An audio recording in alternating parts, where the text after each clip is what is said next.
Abram suas Bíblias, por favor. Evangelho de João, capítulo 17. Evangelho de João, capítulo 17.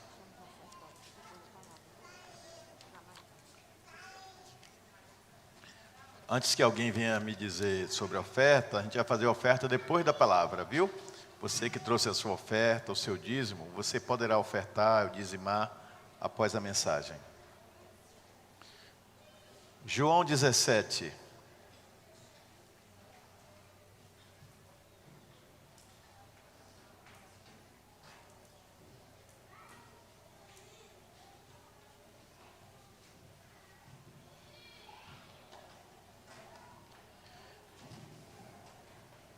Depois de dizer essas coisas, Jesus levantou os olhos para o céu e disse: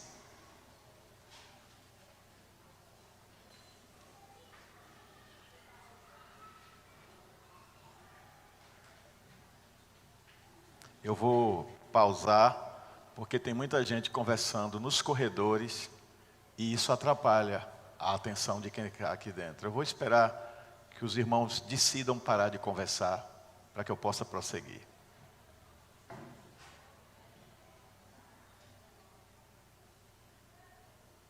Parece que as conversas de corredores são muito importantes, né? E não percebem que as vozes entram aqui e tiram a concentração de quem quer ouvir a palavra. Irmãos, a palavra de Deus, ela é essencial. Ela é a fonte de alimento para o nosso espírito. Me perdoem se parece grosseiro da minha parte fazer essa pausa e essa advertência. Eu estou tentando fazer com toda a educação possível. Porque é má educação se comportar assim. E eu peço em nome de Jesus, me ajudem. O momento de culto é um momento consagrado e separado para Deus. Posso contar com vocês? Amém. Bom, João 17 diz: depois de dizer essas coisas, Jesus levantou os olhos ao céu e disse: Pai, é chegada a hora. Glorifica o teu Filho, para que o Filho glorifique a ti. Assim como lhe deste autoridade sobre toda a humanidade, a fim de que ele conceda a vida eterna a todos os que lhe deste. E a vida eterna é esta: que conheçam a ti, o único Deus verdadeiro, e a Jesus Cristo a quem enviaste. Eu te glorifiquei na terra, realizando a obra que me deste para fazer. E agora, ó Pai, glorifica-me junto mesmo com a glória que eu tive junto de ti, antes que houvesse mundo. Manifestei o teu nome àqueles que me deste no mundo. Eram teus, tu os deste a mim, e eles têm guardado a tua palavra. Agora, eles reconhecem que todas as coisas que me tens dado provêm de ti, porque eu lhes tenho transmitido as palavras que me deste, e eles as receberam. Verdadeiramente reconhecem que saí de ti e creram que tu me enviaste. É por eles que eu peço. Eu não peço pelo mundo, mas por aqueles que me deste, porque são teus. Todas as minhas coisas são tuas, e as tuas coisas são minhas, e neles eu sou glorificado. Já não estou no mundo, mas eles continuam no mundo, enquanto eu vou para junto de ti. Pai Santo, guarda-os em teu nome, que me deste, para que eles sejam um, assim como nós somos um. Quando eu estava com eles, guardava-os no teu nome, que me deste. Eu os protegi, e nenhum deles se perdeu, exceto o filho da perdição, para que se cumprisse a Escritura.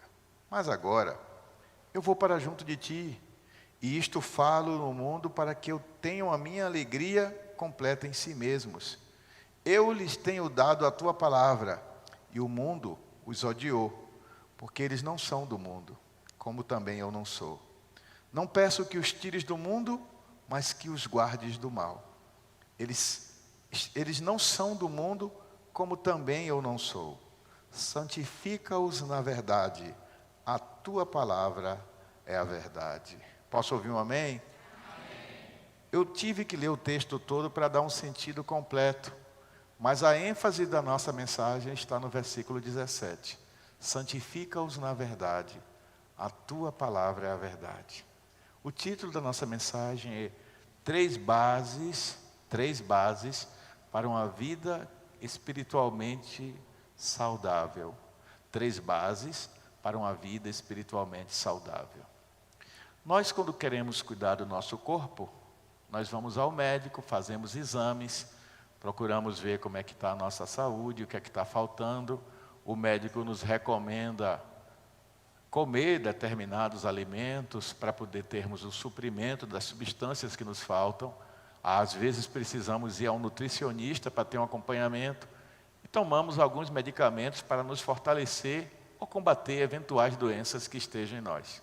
Esse cuidado com o corpo, que é o templo do Espírito Santo, é importante e Deus se agrada disso, pois esta é a morada do nosso espírito e também do Espírito de Deus que está em nós. Amém? Então Deus deseja que você cuide bem do seu corpo. Também cuidar da sua mente, da sua saúde mental, cuidar das suas emoções, procurar ter equilíbrio nas emoções. Não ser uma pessoa desatinada, uma pessoa voluntariosa, descontrolada, mas ter um equilíbrio emocional é importante. Só que no dia que nós morrermos, a saúde física não vai ter mais importância nenhuma. A saúde emocional vai ficar tudo aqui. Mas existe um terceiro nível de saúde, que é a saúde espiritual. E a saúde espiritual, ela só é gerada pela doce presença do Espírito Santo no comando da nossa vida. Nós não podemos ter saúde espiritual sem termos intimidade com Deus. E a intimidade com Deus, ela requer disciplina, ela requer prática. Jesus fez aqui aquilo que nós chamamos de a oração sacerdotal de Jesus. O sacerdote é alguém que se coloca entre os homens e Deus. Hoje, você e eu, você que é crente e eu, todos que já nasceram de novo, nós temos o sacerdócio universal dos crentes. Assim está descrito no livro de Hebreus. E o que é o sacerdócio universal dos crentes? É a possibilidade de eu me dirigir diretamente ao Pai por meio do nome de Jesus. A palavra do Senhor diz que quando Jesus morreu, o véu do templo, que na verdade era uma cortina muito pesada, rasgou-se do alto até embaixo. E o que era esse véu do templo? Era uma proteção de um tecido muito pesado e grosso, que separava o lugar santo, o lugar santíssimo, ou santo dos santos, como é chamado, do lugar que era dedicado aos sacerdotes, o lugar santo. Havia o pátio do povo, havia o lugar dos sacerdotes e havia o lugar santíssimo. E esse terceiro lugar, que era o santíssimo, era onde estava a arca da aliança com as tábuas da lei de Moisés, símbolo também da santidade e da presença de Deus.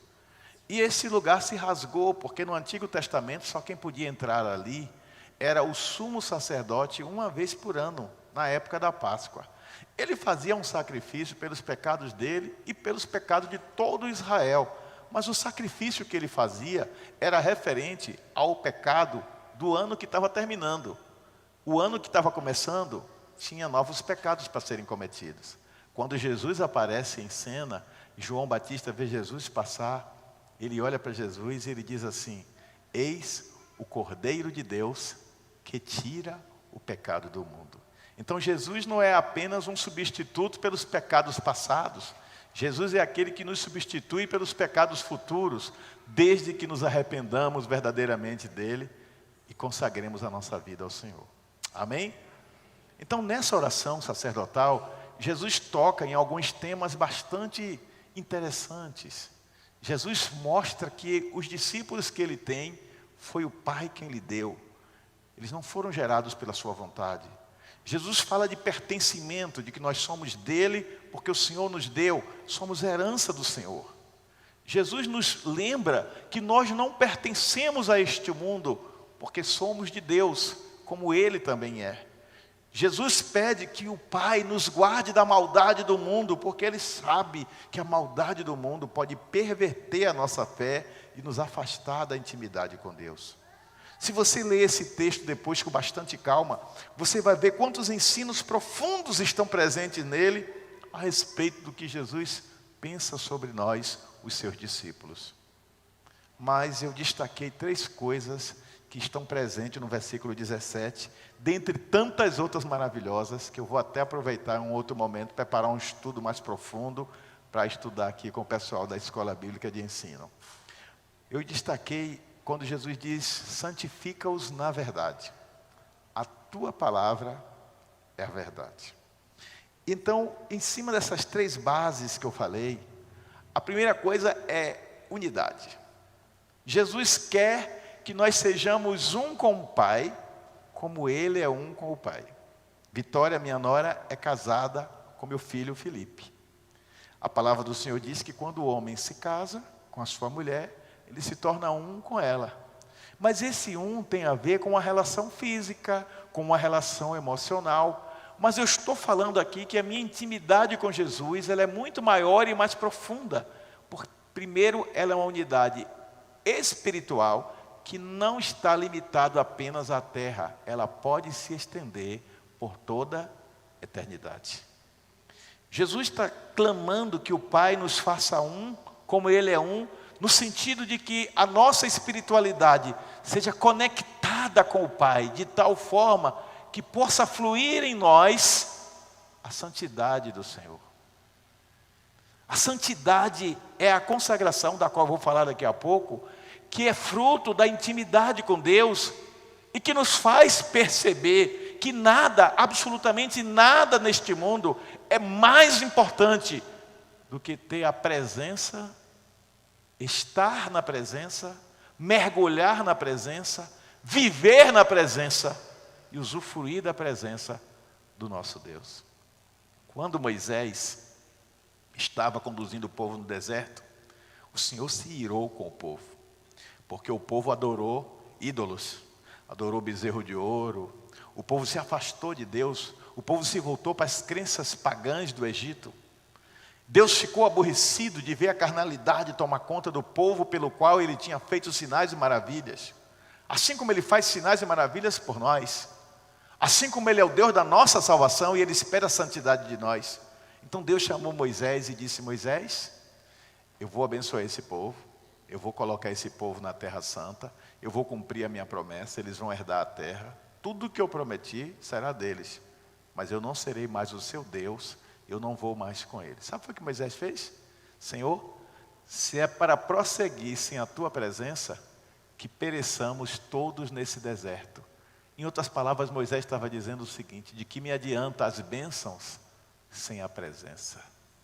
A unidade com o Senhor, ela cria uma conexão, ela cria uma intimidade tão profunda, que eu já não vivo para mim, como diz o apóstolo Paulo, eu vivo para Deus. Eu já não me movo pelo meu querer, mas pelo querer de Deus. E é isso que Paulo quis dizer, quando ele falou que é Deus quem opera em nós o querer e o efetuar. A pessoa que decide viver isso que Jesus falou na oração sacerdotal, ela vai compreender a profundidade da revelação espiritual do Getsemane, quando Jesus está orando, pedindo que o Pai, se for possível, afaste o cálice da morte, do sofrimento, da dor, da angústia, da humilhação. Se for possível, Pai, afasta de mim esse cálice. Mas em seguida ele diz, contudo seja feito não a minha, mas a tua vontade. A intimidade era tão profunda que a vontade dele era secundária.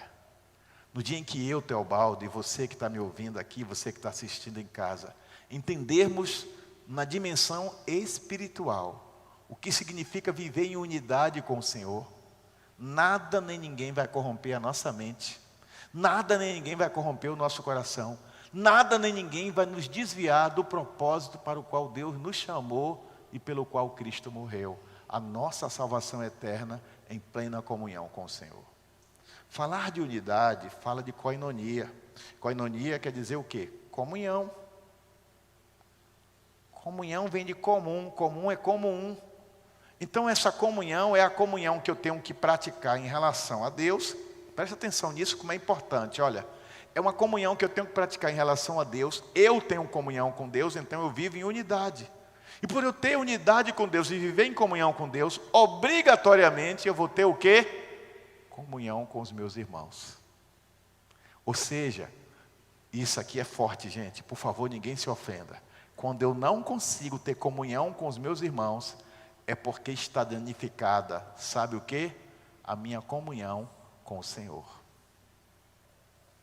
Você tem dificuldade de ter comunhão com seus irmãos? Então reveja o nível de comunhão que você tem com o Pai. Porque a comunhão com o Pai flui, canaliza a minha comunhão com o meu irmão. Como assim, pastor? Por ter comunhão com o Pai, eu começo a ver o meu irmão como o meu próximo. É assim que a Bíblia chama o outro, o meu próximo. Não é isso? E quando eu vejo o outro como o meu próximo, eu me torno mais paciente, eu me torno mais perdoador, eu me torno mais tolerante. E aí eu entendo o que foi que Jesus quis dizer: se pedir a capa, dê também a túnica, se bater numa face, ofereça outra, se quiser que ande uma milha, ande duas. Eu começo a entender o conceito de sacrifício por amor, e aí eu vou entender algo ainda mais profundo até, porque Paulo vai dizer em Coríntios 13, que o amor não busca os próprios interesses. Eu vou entender a profundidade espiritual desse amor que não busca os próprios interesses. Sabe uma mãe que faz qualquer coisa pelo filho? Uma mãe de verdade que ama seu filho? Ah, meu irmão, um pai também, mas uma mãe é muito mais forte. Tem um mistério entre a relação de mãe com filhos. Uma mãe é capaz de se jogar na frente do filho e levar uma bala no lugar dele. Um pai também, mas em uma mãe isso é muito mais evidente. O que eu estou te dizendo é que o amor de Deus, quando ele se canaliza em nós, ele nos leva a uma intimidade muito maior do que a intimidade que uma mãe tem com seu filho. Quantos de nós temos esse nível de intimidade? Que podemos chegar ao Pai e dizer: Pai, eu sou um contigo, cumpra-se em mim o teu querer. Tem muitas coisas, Pai, que eu gosto. Tem muitas coisas, Pai, que eu faço. Tem muitas coisas, Pai, que eu ainda pretendo fazer. Contudo, se o que eu faço, o que eu gosto e o que eu pretendo fazer está em desalinho, em desacordo com a tua vontade e pode perturbar, comprometer ou corromper a minha unidade contigo, remove de mim, porque é mais importante estar em comunhão contigo do que qualquer outra coisa. Então, vida espiritual é caminhada. Quando a Bíblia fala de caminhar, a Bíblia está falando de uma ação cotidiana e contínua.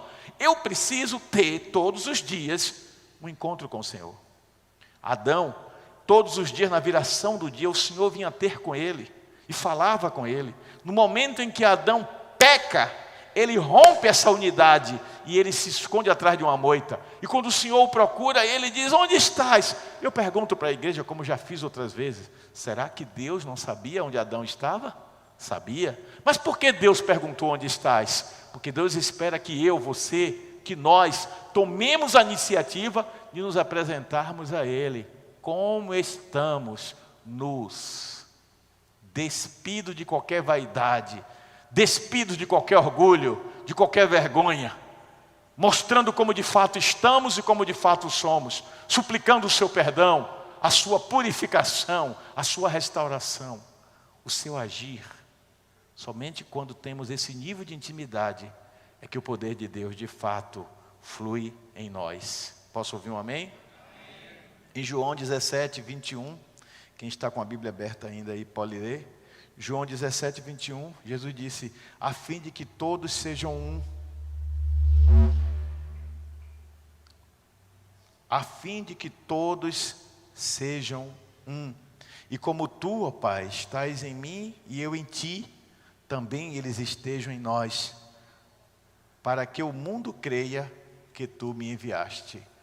Olha só, a minha intimidade com o Senhor é um testemunho visível para os que ainda não creem. Eles observam a minha vida, e por eu me recusar a fazer coisas que ferem a minha unidade com o Senhor, eles vão dizer: esse aqui é crente mesmo. A unidade que eu tenho com o Espírito me faz resplandecer a glória de Deus neste mundo. A unidade que você tem com Cristo faz com que o mundo veja que você é do Senhor, e isso se constitui em um bom testemunho para a glória de Deus Pai.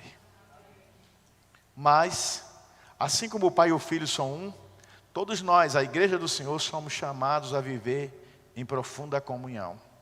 E o que é que fere o propósito de Deus nessa área? É a divisão. A divisão é fruto de quê? Ressentimento, disputas, inveja, ciúme, mágoas, coisas que contradizem essa oração que Jesus fez. Então, meu irmão e minha irmã, eu lhes suplico em nome de Jesus. E eu me dirijo a todos que estão aqui, aos que vão assistir essa mensagem, aos que estão assistindo.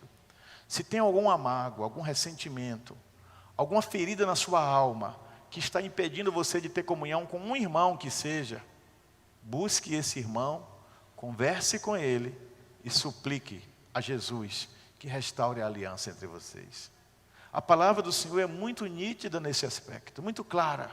Ela diz que se tu vais levar a tua oferta ao altar, e lembra que o teu irmão tem algo contra ti, volta, deixa a tua oferta no pé do altar, vai ao irmão, reconcilia-te com ele, e só então volte e faça a sua oferta ao Senhor. Porque você vai estar fazendo uma oferta de coração e mãos limpas diante de Deus. E antes que alguém diga, mas não fui eu que ofendi o irmão, foi ele que me ofendeu. Eu sei, mas é exatamente isso que o Senhor quer, que você dê o primeiro passo, mostrando que você não é orgulhoso, a ponto de dizer, se ele quiser vir me pedir perdão, eu posso até perdoar, mas eu mesmo que não vou lá. Mas me diga uma coisa, eu e você não éramos pecadores? Não fomos nós que ofendemos a Deus? E não foi Deus que mandou Jesus vir até nós nos reconciliar com Ele, quando nós ainda éramos pecadores? Então, quando nós fazemos isso que eu acabei de descrever, nós estamos imitando o agir de Deus na vida de Jesus Cristo. Tem algum discípulo de Jesus Cristo aqui hoje? Glória a Deus. Segundo ponto, depois de falar da unidade, é a verdade. A verdade. O termo aletheia, que eu já falei muitas vezes, uma verdade completa, absoluta, uma verdade sem mistura, uma verdade plena, uma verdade que não é misturada com nada, uma verdade que é transparente e que por isso mesmo revela a essência de Deus em nós. Jesus Cristo, quando foi dizer quem Ele era em João 14,6, a primeira palavra que Ele usa para se autodescrever é: eu sou a verdade. Rei aletheia. Aletheia é verdade. Jesus enfatiza a verdade. E mais uma vez, mais adiante, Ele vai dizer: conhecereis a verdade, e a verdade vos libertará. O que foi que corrompeu o homem? Foi a verdade ou a mentira? Foi a mentira. Satanás mente para o homem, incorporado na serpente, e quando o homem dá ouvido à mentira, a verdade é corrompida. E como a verdade é corrompida? Quando ela se torna uma meia-verdade. Eu acabei de dizer que a verdade é inteira e completa. Satanás, incorporado na serpente, vai a Eva e diz assim: o que foi que Deus disse? E Eva disse: que não toque no fruto que está na árvore do meio do jardim. Ora, o Senhor falou sobre comer, o Senhor não falou sobre tocar. Satanás suscita a cobiça no coração da mulher, quando diz: se você comer, você será igual a Deus. Ele não quer que você coma, porque você vai ser igual a Ele. Desculpem. Você vai ser igual a Ele. E ainda hoje Satanás está pegando a palavra de Deus e deturpando. Não faz muito tempo, um pregador famoso aí, um rapaz que prega sentado numa cadeira, não posso nem falar, porque eu passei 2 domingos pregando na cadeira, né, com o pé doente, não posso nem falar mais. Mas um pregador aí que prega o tempo todo sentado na cadeira, rapaz bonito, fala bem, ele gravou uma mensagem onde ele disse que tudo que você vê, tudo que você viu, tudo que você tocou, tudo que você desejou, se Deus permitiu, é porque você pode ter.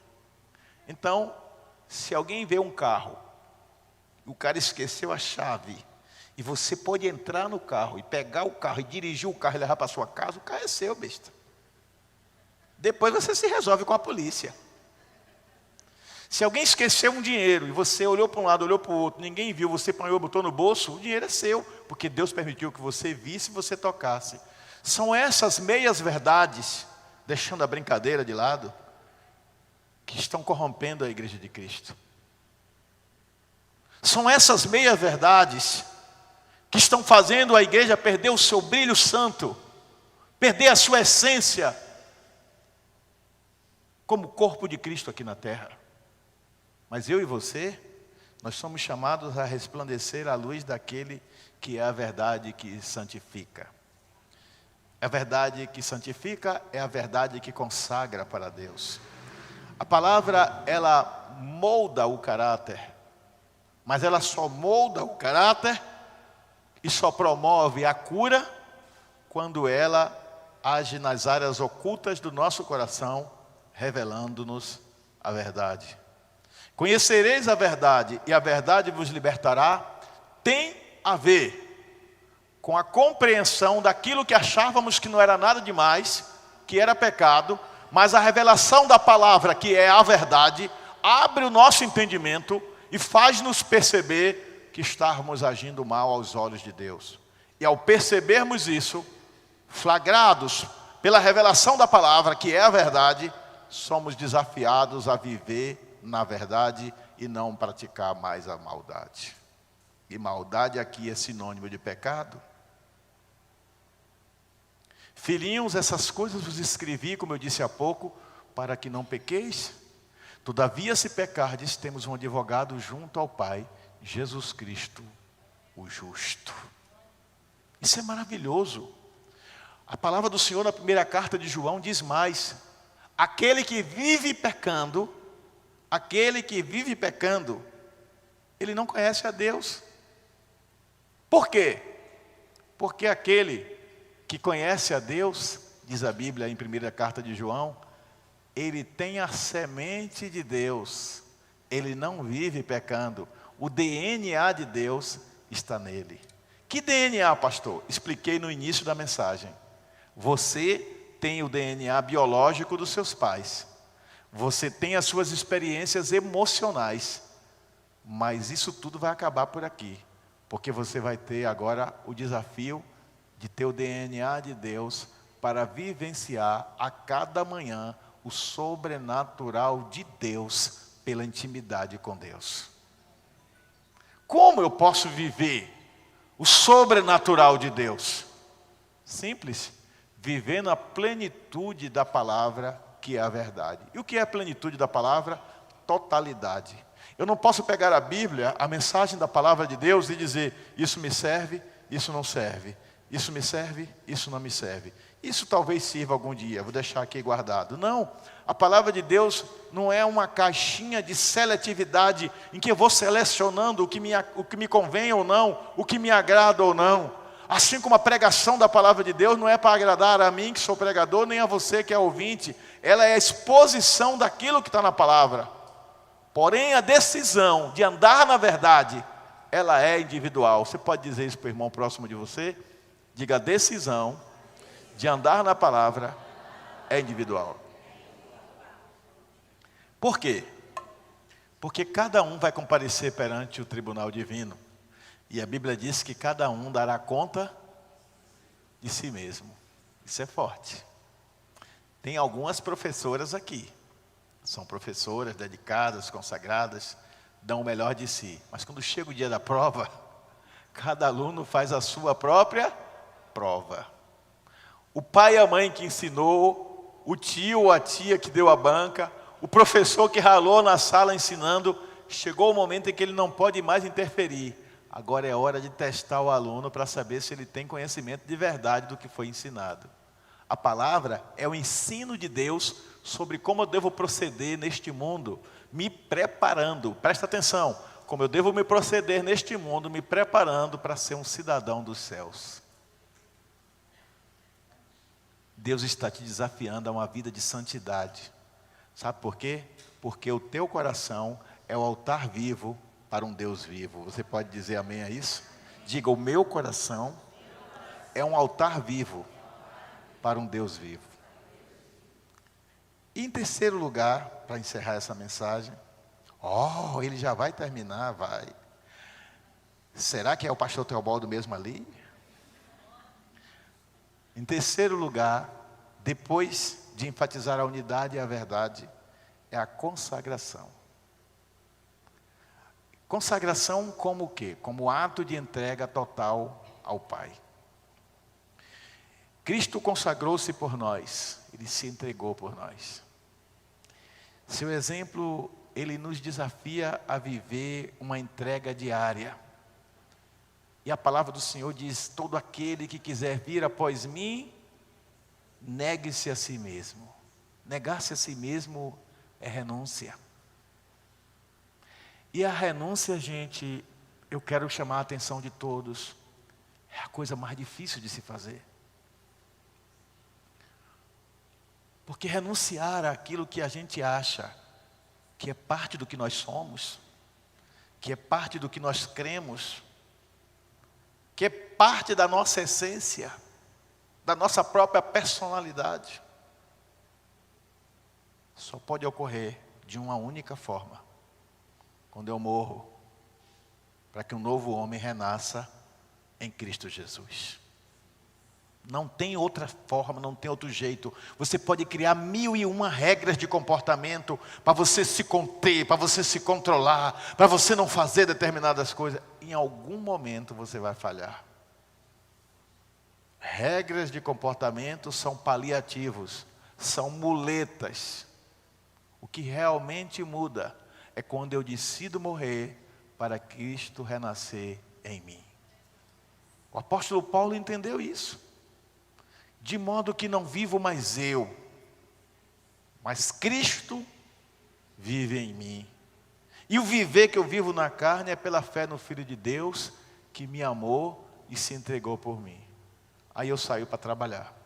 Chega no trabalho, um colega me desrespeita, me ofende, me insulta, e meu sangue ferve, porque eu venho de uma família de gente de temperamento forte. Eu venho de uma família de gente de sangue quente. Eu venho de uma família onde meu avô ensinou, meu pai ensinou, minha mãe ensinou, que não se leva desaforo para casa. E eu falo isso rangendo os dentes.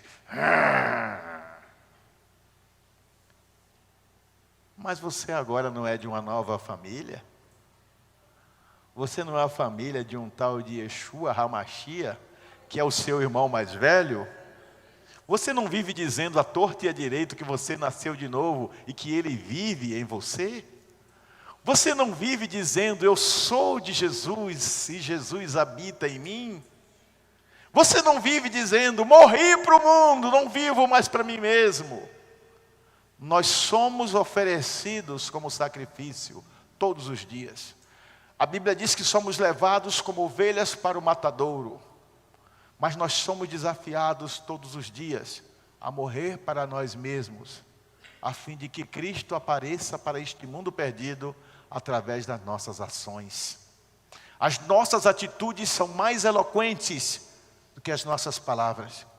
Tem muita gente que fala bonito, tem instrução, é uma beleza ouvir essas pessoas falando, mas não tem um pingo de testemunho de vida, porque é movido pela carne, pelas emoções, pelas feridas da alma.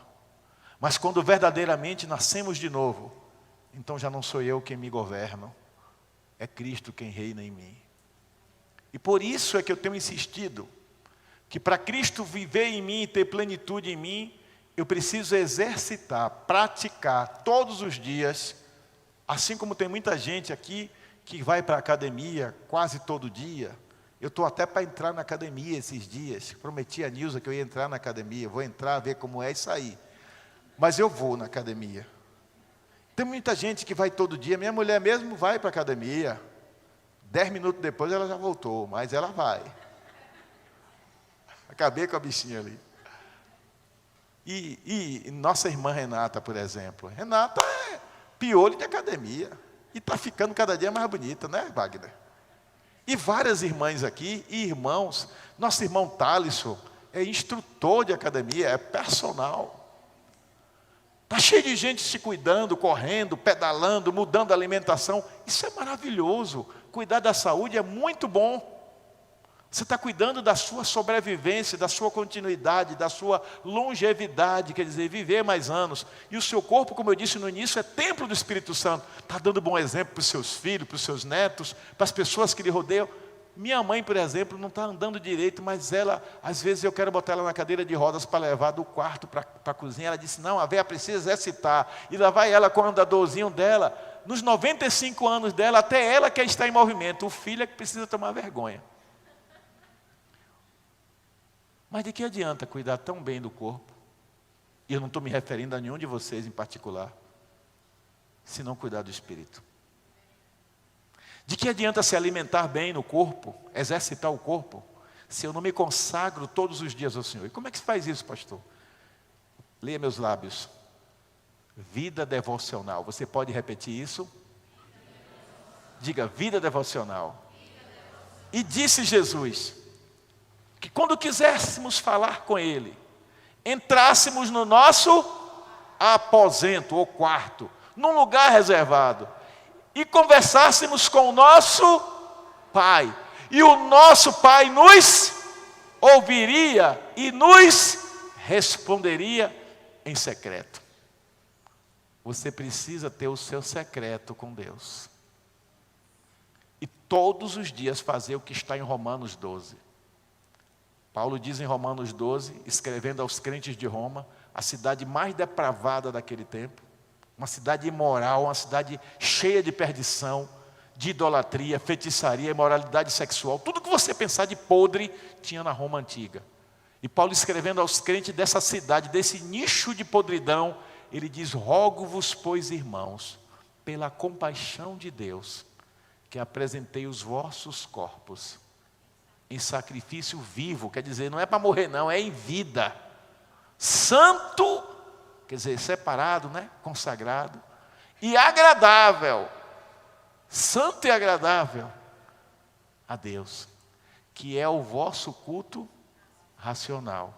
E não vos conformeis, quer dizer, não tome a forma deste mundo, mas transformai-vos pela renovação do vosso entendimento, para que então, olha só o processo, eu me entrego a Deus, eu me consagro a Ele, Ele renova o meu entendimento, e então vai acontecer um milagre, eu vou experimentar o quê? Para que experimenteis a boa, agradável e perfeita vontade de Deus. Isso é tremendo, gente.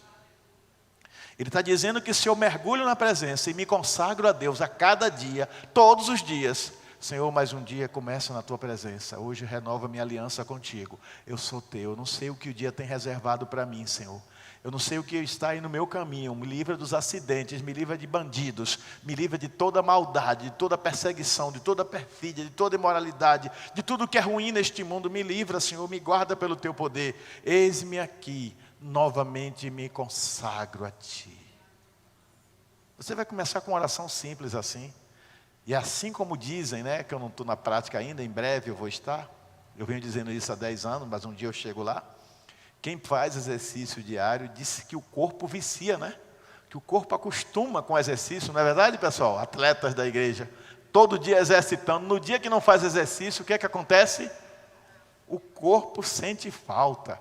Agora, quando você começar a ser um homem de oração, uma mulher de oração, no secreto, que não tem que botar na internet, pessoal, estou aqui no meu momento a sós com Deus. Para quê? Quem tem que ver é Deus, não é o povo que te segue na internet, não. Ah, é para dar um testemunho. Mentira, é para ostentar uma imagem de santidade. Você não precisa disso. Quem tem que te ver é Deus, e é Ele quem te honra. Quando você aprender a ter esse momento secreto, o secreto com Deus, assim como Adão tinha na viração do dia, e enquanto ele manteve-se na intimidade do secreto com Deus todos os dias, ele não pecou. Quando ele perde o foco é que ele cai. Adão não caiu enquanto manteve o foco no encontro diário com Deus. Quando ele perde o foco do encontro diário com Deus, ele cai. E assim como foi com Adão, pode ser com qualquer um de nós. Diga, está repreendido. Porque às vezes a gente julga o irmão que peca. Ah, porque aquele irmão fez isso. Aquele outro irmão fez aquilo outro. Aquela irmã fez isso, que vergonha. Mas algum dia, você já olhou no espelho para si próprio e disse assim, e você que fez isso e isso, que você sabe tudo que você já fez, né? Você sabe. E você que já fez isso, isso, você tem vergonha de você mesmo? O grande lance aqui, gente, a grande questão, não é o que o meu irmão fez, não é o pecado que o outro cometeu, é o pecado que eu cometi e que talvez eu ainda continue cometendo e o quanto eu estou arrependido disso. O que é importante de verdade é saber que quando eu conheço a verdade e quando eu busco caminhar em unidade e me consagro a Deus, o agir de Deus é espontâneo e sobrenatural, primeiro em minha vida e depois por meio da minha vida na vida de outros. Eu quero encerrar fazendo uma breve consideração. Primeiro, que viver em unidade honra a Deus. Diga, a minha vida em comunhão com Deus gera comunhão com o meu próximo e honra o meu Deus. A segunda coisa é que a verdade purifica, primeiro a mim e depois as pessoas sob minha influência. Quem anda na verdade se torna um influenciador. Existe o digital influencer, você se torna um espiritual influencer, um influenciador espiritual. Quem quer ser um influenciador espiritual? As pessoas chegarem para você no seu trabalho e dizerem assim, rapaz, eu tenho observado você, você é crente mesmo. Eu não sou crente não, mas se um dia eu for ser crente, eu quero ser como você. Ou você vê a pessoa dizendo assim, isso aqui é crente. Esse aqui paga o preço, mas não envergonha o nome de Jesus. Eu quero profetizar isso sobre a vida de todos vocês. E para isso você tem que morrer para si mesmo, para o seu orgulho ferido, para as suas vaidades, para os seus achismos e viver segundo os princípios da palavra de Deus. A outra coisa, para encerrar, é que além dessa unidade e dessa verdade, eu preciso da consagração, porque é ela que mantém o altar da minha vida santo. Quando no capítulo 18 do livro de 1 Reis, o profeta Elias desafia os falsos profetas de Baal, a Bíblia diz que ele deixa eles sacrificarem ao Baal e passam a manhã toda se retalhando, cortando a própria pele com lâminas, o sangue deles escorrendo e Baal não responde. Perto do meio-dia, das 12 horas, representando as 12 tribos de Israel, Elias sobe ao monte e ao lugar onde se sacrificava ao Senhor. Por quê? Porque o templo é em Jerusalém, então o povo estava sacrificando no Monte Carmelo. E havia um lugar reservado para o sacrifício, e esse lugar tinha 12 pedras formando uma espécie de um círculo. E essas 12 pedras representavam as 12 tribos de Israel. Era uma coisa rústica. Lembre que nós estamos falando de milhares de anos atrás. E quando Elias chega a esse lugar que foi construído para se consagrar ao Senhor, ele viu que o altar do Senhor estava quebrado. Pedra para um lado, pedra para o outro. Fazia tanto tempo que não se sacrificava mais ao Senhor, e sim a Baal, que o altar estava desfeito. E qual é a primeira coisa que Elias faz? Está em 1 Reis 18, vocês procuram depois, agora não, por favor. A primeira coisa que Elias faz, diz a Bíblia, é restaurar o altar do Senhor que estava quebrado. Isso é consagração. Ele junta as 12 pedras, uma coladinha na outra, para simbolizar a unidade. E só depois ele coloca o sacrifício sobre o altar. Deus quer que você restaure o altar da sua vida. O altar da santidade, da consagração, da entrega, da rendição, do pertencimento total, exclusivamente a Ele. Hoje, dia de ceia, em que bebemos do cálice e comemos do pão, eu convido você a levar essa reflexão em seu coração e que o bom Deus complete essa mensagem em sua alma. Fique de pé.